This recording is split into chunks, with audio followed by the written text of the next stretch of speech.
Hello, I'm Mr. Beasley, and this video is about Romeo and Juliet, specifically the prologue, which works as a sort of overview of the whole story, which seems quite strange, really, given that the first 14 lines of the play basically give away a lot of the main events that happen. But the thing is that just because Shakespeare knew how to tell a great story, it didn't mean that he was the one that made it up.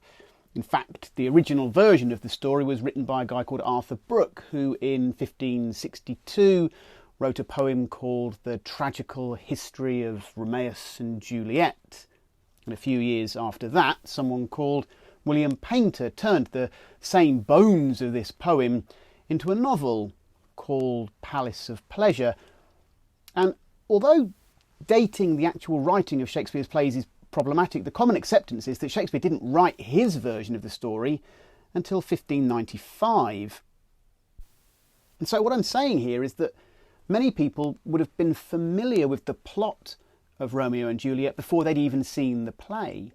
And even if they weren't, they would have known the full title of Shakespeare's production, which was, as I've put here, the most excellent and lamentable tragedy of Romeo and Juliet. And that word tragedy told the audience a lot of what they were going to see.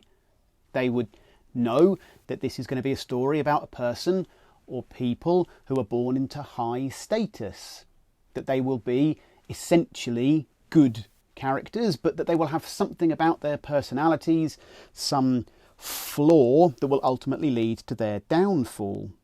There would probably be some element of fate involved, and that matters would fall out so that the tragic characters will be dead at the end. And so the fact that these details in the prologue are revealed to the audience at the beginning would not have ruined it for them. It would simply remind them or refresh their memories of the story they were about to see unfold before them on the stage. Now, before I get into the language of the prologue proper, I'm just going to spend a minute or so on structure. The prologue is written in the form of a sonnet, which is a particular type of poem. And there are two types of sonnet. Both of them have 14 lines. A Petrarchan sonnet structures those 14 lines into something called an octave, which is a group of 8 lines, followed by a group of 6 lines, which is called a sestet. Shakespeare wrote a lot of sonnets, 154 of them, and he structured these poems into 3 groups of 4 lines called quatrains, ending with a pair of lines called a rhyming couplet, and this is the way that the prologue is structured too. It is a poem with 14 lines. There are, on average, 10 syllables per line. The stress or emphasis of each of these lines usually falls on every other syllable. There are 3 quatrains and a rhyming couplet.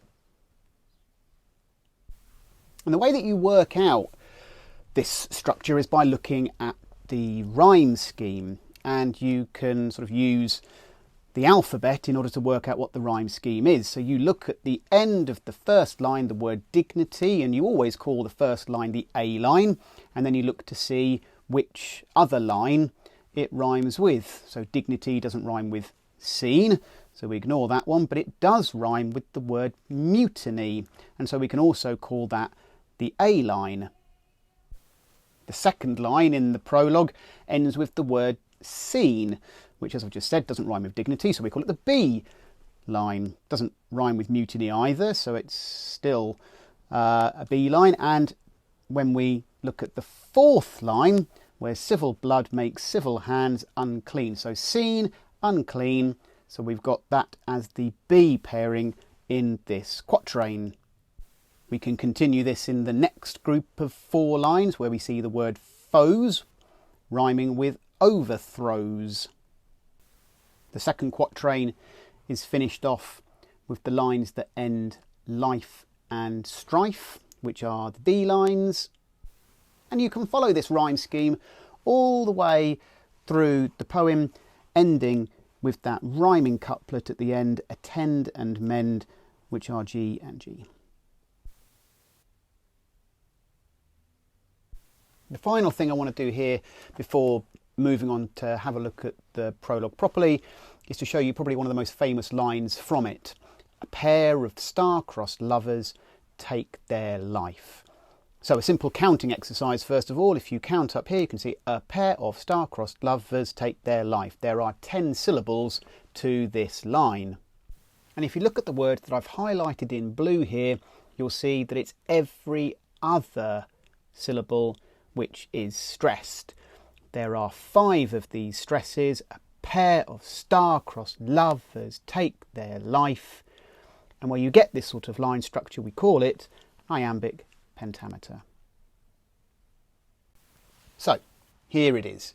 The prologue begins by introducing these 2 households who are both alike in dignity. In other words, 2 families who are both equal in terms of status, importance, and deserving of honour and respect.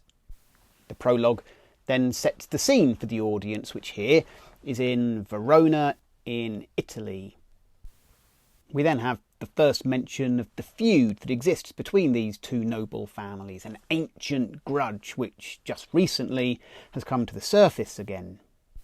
What this grudge is and exactly how it flared up again is never told to the audience, but we do know that it has led to a deal of civil disturbance, fighting within the city of Verona, which has led to bloodshed.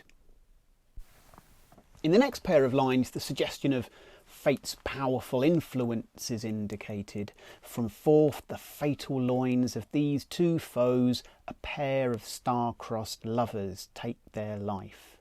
Now, there is a lot going on here. First of all, we're told that the heads of both these families had a child.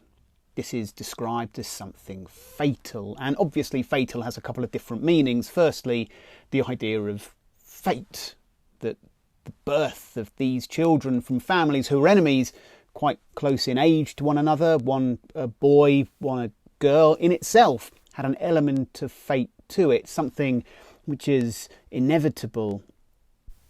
Then there's the other meaning of the word fatal, which is clearly to do with causing misfortune, ruin, or destruction. The reference to star-crossed lovers is one of the most famous in the play and well worth remembering. So why stars? Well, historically, people believed that they could tell their future by looking at the alignment of stars and planets. Even Queen Elizabeth I, who was on the throne when Shakespeare started writing, took advice from an astrologer, a guy called John Dee. And if you think that this idea is strange, well, it still exists today on the latter pages of some tabloid newspapers and magazines. And just a quick note on the final part of this couplet, the phrase "take their life" can be easily misinterpreted as take their own life in suicide, but this isn't it. It simply means they were born. In the next couple of lines, there is a direct reference to the impact the death of these lovers, these children, will have. Their death or overthrow will result in the burying, the ending of their parents' strife, their parents arguing. The death of Romeo and Juliet, the children of these warring families will result in their parents making up and will mean an end to the long feud. And this is another key point about tragedy, that at the end of a tragedy, despite the deaths of characters that the audience will have come to like and largely sympathise with, there will be some sense of hope for the community moving forward. Society will be in some way improved by the deaths of the tragic heroes. These themes are reiterated in the next 4 lines of the prologue, the next quatrain, which give the audience a sort of general overview of what they will witness over the next 2 hours of the performance. And this starts with a reference to the passage of these lovers, the journey that they will go on from first meeting to death, and that their love is death marked. So once again, marked, designed, fated to result in death. Then that the rage which exists between the two sets of parents will continue throughout much of the story. And finally, the repeated point that only their children's death will have the power to remove it. And in the final rhyming couplet, the prologue asks the watching audience to watch and listen to the action patiently and sympathetically.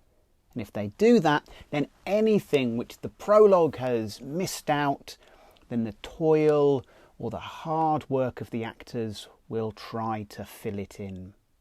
And this work begins by establishing the conflict between the two families through an argument between their servants, which begins Act 1.